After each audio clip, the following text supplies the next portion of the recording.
Hello, and welcome back to this episode of Rekindling the Legacy podcast. I'm Dr. Juhi Gupta. And I'm Professor Andrew Davis. And together we are here to retell the stories of some of the heroic women who fought for their freedom against all the odds and made India the nation it is today. This podcast is a product of the Inclusive Futures Foundation. You can find us online at theinclusivefuturesfoundation.com. We're an Indian-based NGO that works on the rights of women and children, on the environment, on health, on education, and on culture. And one of the many important things that we do is explain and introduce and interpret the history and the culture of India. So this is a really important part of our overall mission as an organisation. Check us out online when you've got time. We want to thank you for joining us on what we hope will be an inspirational journey through the lives and experiences of some of the underestimated, often unacknowledged pioneering women who shaped Indian history. Today, we are diving into the incredible life of a woman who was both a secret agent and a revolutionary fighter during India's struggle for independence from British rule. Her name was Durgavati Devi, but history knows her as Durga Bhabhi. And when I say she lived multiple lives, I mean it literally. She was a weapons smuggler, an assassin, a bomb maker, a master of disguise, and later a school teacher and educator. Her story reads like someone took the most exciting parts of every spy movie ever made and compressed them into one extraordinary life. Absolutely. Picture this. A woman disguising herself as a revolutionary's wife, smuggling weapons under her clothes, helping famous freedom fighters escape from the British police, and later becoming the first woman in Indian history to carry out an assassination. This is not your typical history textbook story. So let's start at the beginning. Durgavati Devi was born on October the 7th, 1907, in a Gujarati Brahmin family in Allahabad. Her father was a court official, her grandfather was a landlord, but tragically she lost her mother at a very young age. Which meant she was raised by her aunt. She was married at just 11 years old to a man named Bhagwati Charan Vora. Now, before we judge this by today's standards, this was unfortunately a common practice in 1907 India. And that marriage was actually highly significant for her for many reasons, because her husband was deeply involved in the independence movement and was an associate of the Hindustan Socialist Republican Association. He worked alongside legendary figures like Bhagat Singh and Sukhdev. So essentially, Durgavati married into the revolution. But what's remarkable is how she didn't just become a passive supporter, she became an active participant. In fact, she became one of the most crucial players in some of the most daring operations of the independence movement.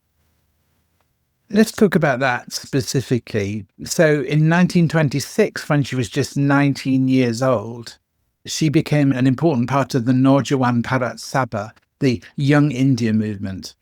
This was a left-wing association founded by Bhagat Singh, along with Durga Bhabhi's husband, Bhagwati Charan Vora, to fight British rule. And her role in this organisation was incredibly dangerous. She became the group's primary weapons smuggler. Think about what this meant. She regularly carried pistols hidden under her clothes and delivered them to the revolutionaries.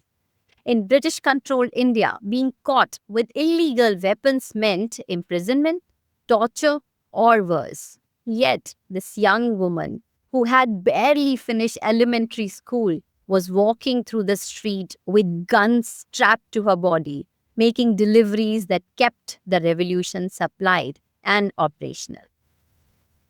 But her activities went far beyond weapons smuggling. In one of her most public acts, she arranged and led a funeral procession for Jatin Das, a revolutionary who died in jail after a 63-day hunger strike.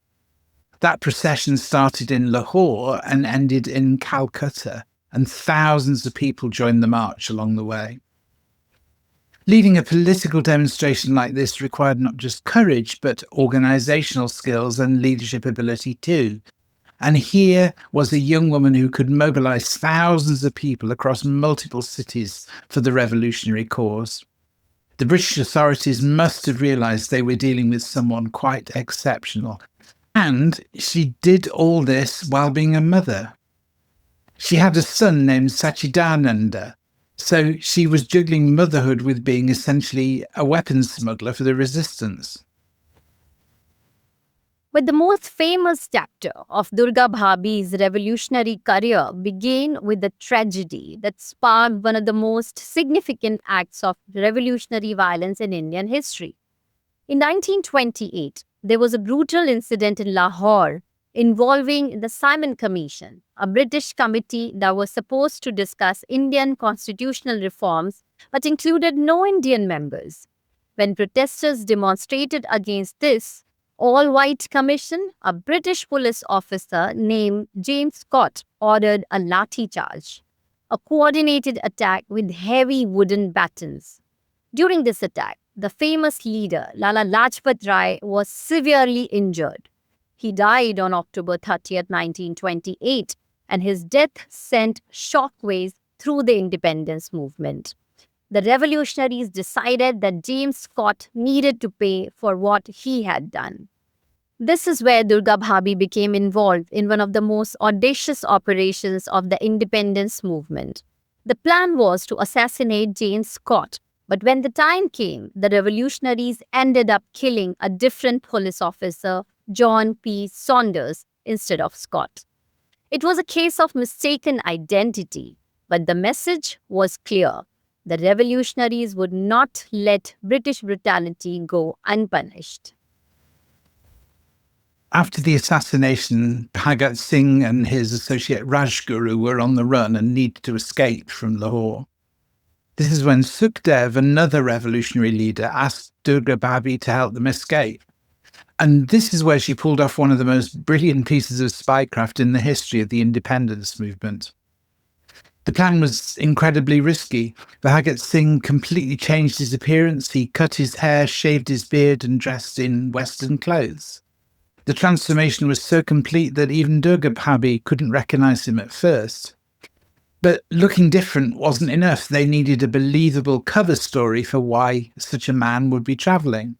And that's where Durga Bhabhi's genius came in. She would pose as his wife and she would bring her young son, Sachidananda, to complete this picture of a family travelling together.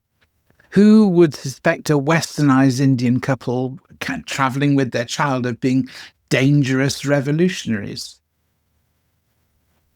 The next day, they boarded a train departing from Lahore. Can you imagine the tension during that journey?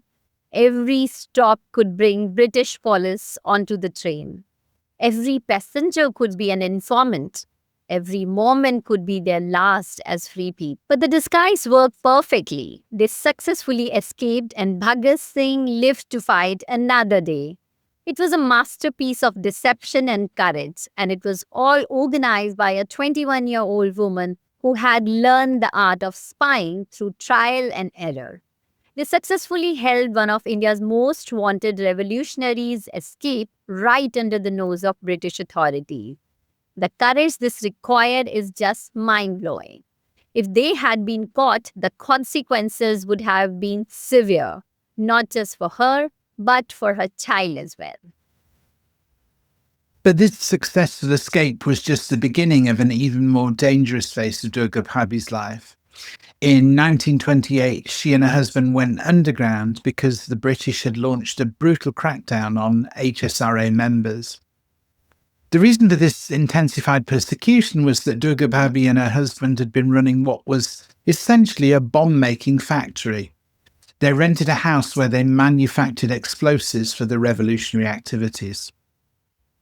In 1930, her husband Bhagwati Charan Vohra was testing a bomb near the Ravi River when it exploded prematurely, killing him instantly.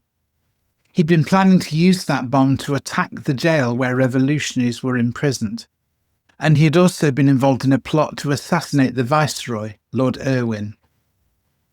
Imagine receiving that news that your husband, your partner in revolution, your collaborator in the most dangerous work imaginable is suddenly gone. You're a 23-year-old widow with a young son, and you've lost the person who introduced you to the revolutionary movement.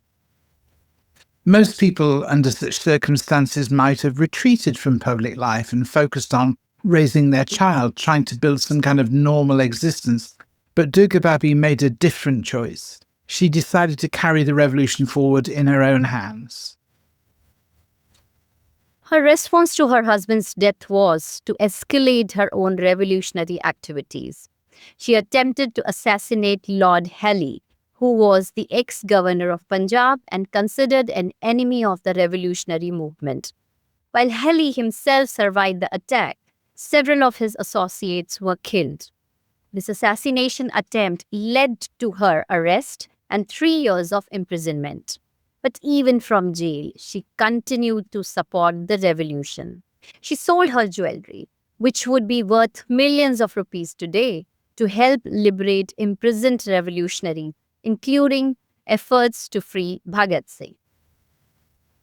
But perhaps her most audacious act came in October 1930 when she carried out an assassination in South Bombay that made history. She killed a police sergeant and his wife who were travelling in a car on Lamington Road.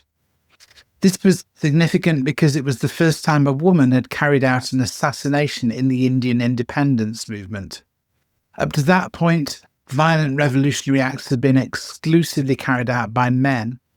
Durga Bhabhi shattered that barrier and proved that women could be just as effective and just as dangerous as their male counterparts. She initially escaped from the scene but was eventually arrested based on the testimony of the car's driver. This led to 5 years of imprisonment in Lahore jail from 1930 to 1935. 5 years. Think about that. 5 years of her life from age 23 to 28. What should have been some of her most productive and fulfilling years spent behind bars for fighting for her country's freedom. But here's what I find most remarkable about Durga Bhabhi's story. It doesn't end with violence and imprisonment. When she was released in 1935, she made a complete transformation that shows the full scope of her character. Yes, Juhi, when she was finally released in 1935, she completely shifted her focus to education and social work. She established a school for underprivileged students in Lucknow. In 1936, she opened the Pyari Lai Girls' School in Ghaziabad and worked there herself as a teacher. Now, remember, she'd only completed 5th grade in her early life. She didn't start her secondary education until she was 29, and yet here she was becoming a teacher and educator herself. And that transformation from revolutionary fighter to educator wasn't a retreat from her political commitments. It was more an evolution of them. She realised that building an independent India required not just driving out the British, but also creating institutions that would serve the Indian people. In 1938, she became president of the Delhi Congress Committee, showing that she had successfully transitioned from underground revolutionary work to mainstream political leadership. What strikes me about this evolution is how it demonstrates the complexity of what independence actually required. You needed people who were willing to use violence to drive out the occupying power, but you also need people who were willing to do the patient, unglamorous work of building schools, educating children, and creating the institutions of a free society. Durga Bhabhi understood that both phases were necessary and she was willing to excel at both. Durgavati Devi lived until October 15th, 1999, when she died in Ghaziabad at the remarkable age of 92. She lived to see India not only just gain independence, but develop into a modern nation. And as always, we would like to conclude our biography by asking and answering a simple question. What was her legacy? What difference did her life make? What are the lessons that we can learn from her? So, Andrew, would you like to say something about Durga Bhabhi? Yes, Jihi, I think what strikes me most about her legacy is the incredible transformation she represents. A series of transformations, really, from child bride to secret agent, from revolutionary fighter to educator, from underground operative to a political leader. There's something powerful about how she kept on evolving throughout her life. She could have remained bitter after her husband's death and her own imprisonment, but instead she chose to build schools and educate children to work for the future. She transformed her pain into something constructive that worked for the good of her nation. And indeed, as well, the sheer range of skills and roles that she mastered is hugely impressive, isn't it? This was somebody who understood that the struggle for independence required every possible skill and was willing to develop whatever capabilities the movement needed. I think finally, Jihi, as well, her story also challenges the assumptions that we sometimes make about women in early 20th century India. We often think of that era as one where women were completely confined to domestic roles, where Purdah was dominant. But Durga Bhabhi shows that there were women who not only broke out of those constraints, but actually led other people coming out of that, became leaders in the most dangerous and demanding work of their time. Absolutely. She represents the thousands of women whose contributions to independence have been overlooked or forgotten. There are countless stories like Durga Bhabhi's that we haven't heard yet. Women who shaped history but whose names didn't make it into the textbooks. And that's exactly why we do this podcast. Every time we uncover a story like this, we are not just learning about the past, we are expanding our understanding of what's possible in the present and future. So, yes, thanks indeed for joining us today to learn about the remarkable Durgavati Devi, Durga Bhabhi, a woman who was truly a terror for the British Raj, but a hero for Indian independence. If you enjoyed this episode, please do like it or leave us a comment. And please consider subscribing to this series so you don't miss a single episode of the Rekindling the Legacy podcast. Thanks for joining us.